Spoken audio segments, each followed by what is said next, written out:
Au nom du Père et du Fils et du Saint-Esprit. Amen. Nous sommes là aujourd'hui, c'est le 4 avril. Nous sommes à la semaine sainte et nous sommes aujourd'hui mardi. Et le Seigneur vraiment veut nous préparer d'une façon profonde pendant toute cette semaine. Cette semaine sainte, on doit la vivre comme vraiment une retraite, dans l'esprit de retraite. Ça veut dire silence, plus de prières, pas de dispersion, pas de bruit.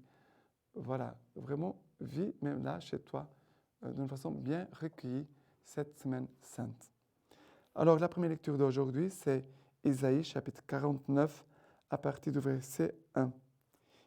Écoutez-moi, soyez attentifs, peuple lointain. Le Seigneur m'a appelé dès les seins maternels. Dès les entrailles de ma mère, il a prononcé mon nom. Il a fait de ma bouche une épée tranchante.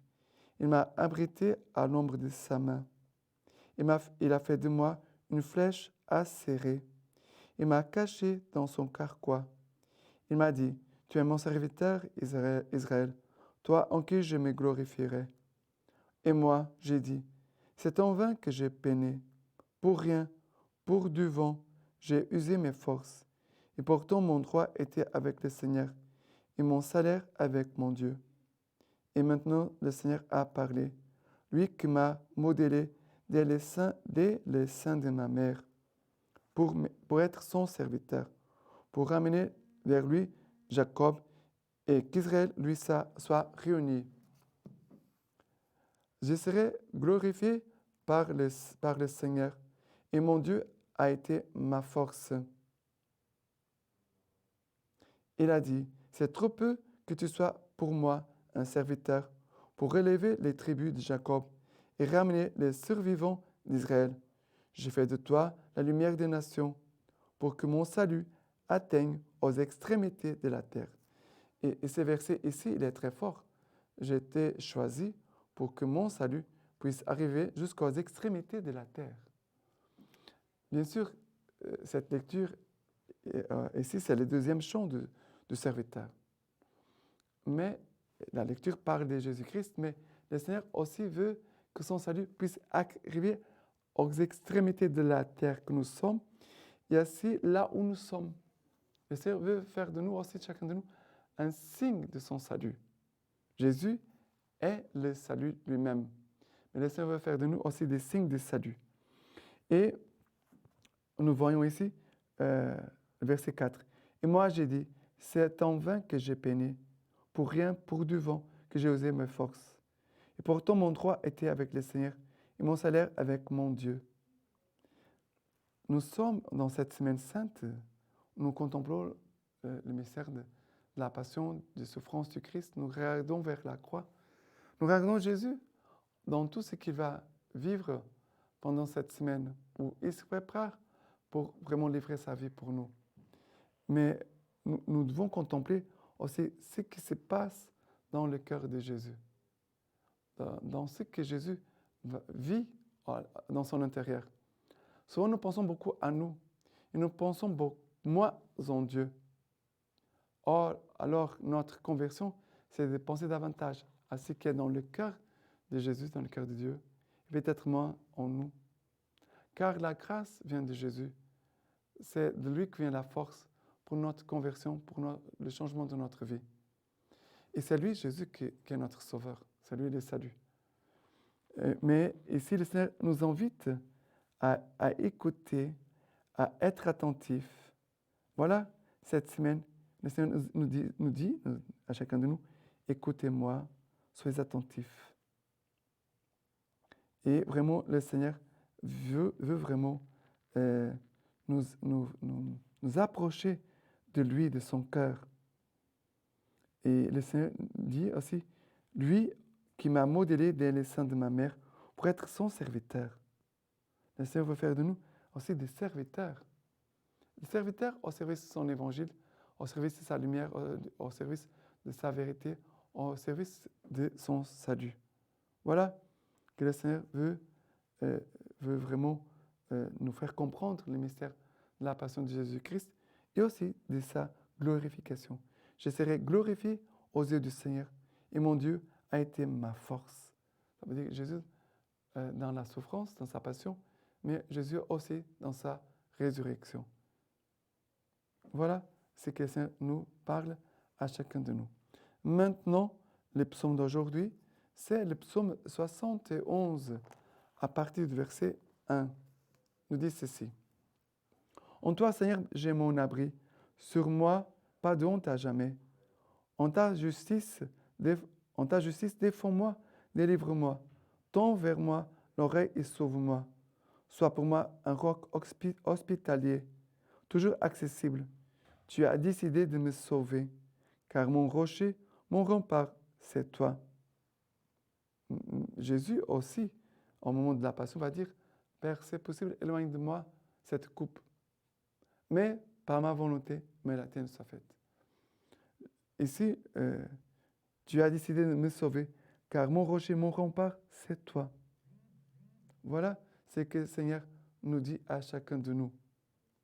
Et aussi le verset 5 nous dit, car c'est toi mon espoir, Seigneur, car c'est toi mon espoir, Seigneur. Et après, le verset 15 nous dit ceci, ma bouche racontera ta justice, tous les jours ton salut. Après le verset 17, ô Dieu, tu m'as instruit dès ma jeunesse, et jusqu'ici, j'annonce tes merveilles. Je viendrai, verset 15, ma bouche racontera ta justice, tous les jours ton salut. Alors que nous puissions avoir le salut de Dieu dans notre cœur, dans nos pensées, dans nos yeux, dans nos oreilles, dans nos actions, mais aussi dans notre bouche, pour proclamer le salut de Dieu. Car Jésus vient vraiment pour nous sauver. Non pas condamner, mais pour nous sauver. Voilà ce que le Seigneur nous dit. Maintenant, l'évangile d'aujourd'hui, Jean chapitre 13, à partir du verset 21, nous dit ceci. Ayant dit cela, Jésus fut troublé en son esprit et il attesta. En vérité, je vous le dis, l'un de vous me livrera. Les disciples se regardaient les uns les autres, ne sachant de qui il parlait. Un de ses disciples était installé tout contre Jésus, celui qui aimait Jésus. Simon-Pierre lui fait signe et lui dit, « Demande quel est celui dont il parle. » Celui-ci, se penchant alors vers la poitrine de Jésus, lui dit, « Seigneur, qui est-ce » Jésus répond, « C'est celui à qui je donnerai la bouchée que je vais tremper. » Trempant alors la bouchée, il la prend et la donne à Judas, fils de Simon Iscariote. Après la bouchée, alors Satan entra en lui. Jésus lui dit donc, « Ce que tu fais, fais-le vite. » Mais cela, aucun parmi les convives ne comprit pourquoi il lui disait. Comme Judas tenait la bourse, certains pensaient que Jésus voulait lui dire, « Achète ce dont nous avons besoin pour la fête, ou qu'il donna quelque chose aux pauvres. » Aussitôt la bouchée prise, il sortit. C'était la nuit. Quand donc il fut sorti, Jésus dit, « Maintenant le Fils de l'homme a été glorifié, et Dieu a été glorifié en lui. Si Dieu a été glorifié en lui, Dieu aussi le glorifiera en lui-même. Et c'est aussitôt qu'il le glorifiera. Petits enfants, c'est pour peu de temps que je suis encore avec vous. » Et après le verset 36, Simon-Pierre lui dit, « Seigneur, où vas-tu » Jésus lui répondit, « Où je vais, tu ne peux pas me suivre maintenant, mais tu me suivras plus tard. » Pierre lui dit, « Pourquoi ne puis-je pas te suivre à présent? Je déposerai ma vie pour toi. » Jésus répond, « Tu déposeras ta vie pour moi? En vérité, je te le dis, le coq ne chantera pas que tu ne m'aies renié 3 fois. » Alors, ici, le verset 30 nous dit, c'était la nuit. C'était la nuit, ce n'est pas seulement la nuit physique, mais c'est la nuit spirituelle. C'est la nuit des ténèbres, c'est la nuit du péché, c'est la nuit du mal qui se lève contre Dieu, contre Jésus. C'est une nuit spirituelle en parlant comme ça. Ce n'est pas seulement la nuit extérieure, soleil, lune. C'est la nuit dans notre âme, grâce au péché, lumière de Dieu, ténèbres du mal. Et après, Jésus nous dit qu'il va être glorifié. Jésus, oui, par sa croix, Jésus va glorifier parce que la glorification de Jésus, c'est le salut, le moment de salut, où Jésus va nous sauver, où Jésus va être vraiment manifesté comme le Messie, le Sauveur. Et après, Jésus a parlé à Pierre.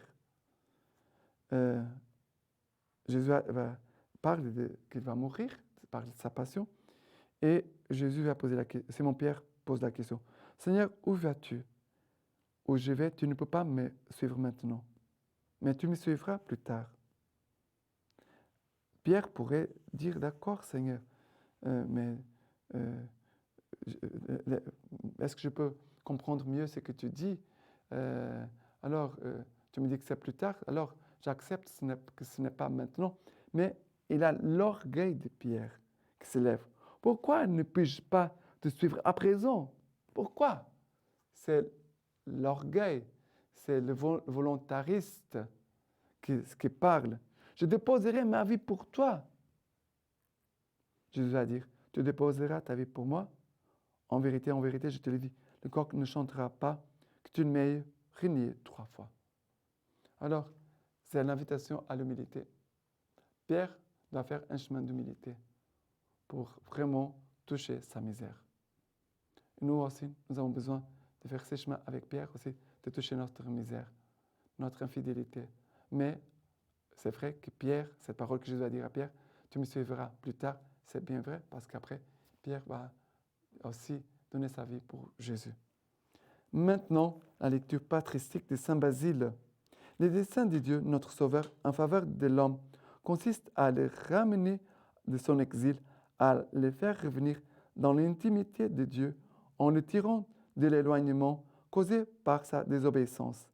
Telle est la raison de l'événement du Christ dans la chair, de ses exemples de vie évangélique, de ses souffrances, de sa croix, de son ensevelissement, de sa résurrection, que l'homme sauvé par l'imitation du Christ recouvre l'adoption filiale des origines. Il est donc nécessaire pour une vie parfaite d'imiter le Christ, non seulement dans les exemples de douceur, d'humilité, de patience que l'on trouve dans sa vie, mais aussi dans sa mort elle-même, comme le dit Saint Paul, l'imitateur du Christ. Reproduire en moi sa mort dans l'espoir de parvenir moi aussi à ressusciter d'entre les morts. Maintenant, je vous laisse la bénédiction par les mains toutes pures de la Vierge Marie. Que Dieu Tout-Puissant vous bénisse et vous garde, le Père, le Fils et le Saint-Esprit. Amen.